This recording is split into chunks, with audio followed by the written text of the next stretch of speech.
তো এখানে দেখুন এরকম একটা করে নিয়েছি এবং এটাকে আমরা আটার সাহায্যে বেলবো। অল্প করে দেবেন আটা।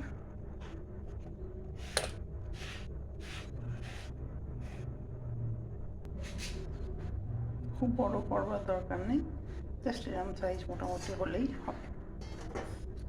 এবার আমরা তাওয়া গরম করে নিয়েছি এবং তার মধ্যে আমরা প্রেস করে দিয়ে দেবো।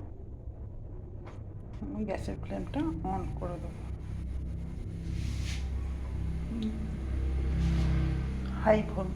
গ্যাসের ফ্লেমটা হাইয়ে দিয়ে দেবো, হাই ভলিউম করে দেবো।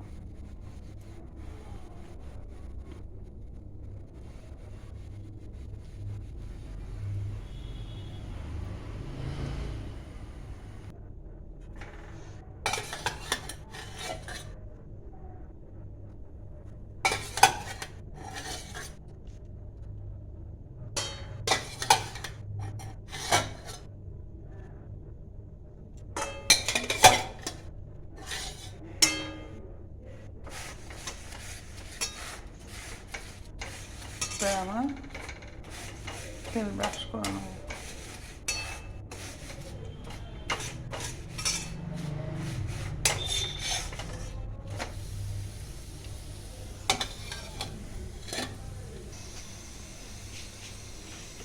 নিরামিষ দিনে এই আলু পরোটা অসাধারণ লাগে, আর কিচ্ছু লাগে না, একটু সস হলেই খাওয়া হয়ে যায়, তরকারি লাগে না।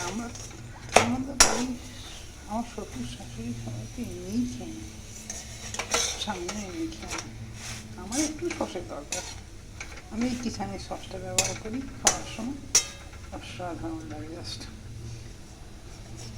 তুলে নরম আলুর পরোটা আমি বেশি ক্রিস্পি করবো না, নরমই থাকবে, তুলে নেবো, বাকি পরোটাগুলো তুলে নেব। আজকে এখানে এই পর্যন্তই। পরের ভিডিও দেখার জন্য অবশ্যই সাবস্ক্রাইব করতে ভুলবেন না।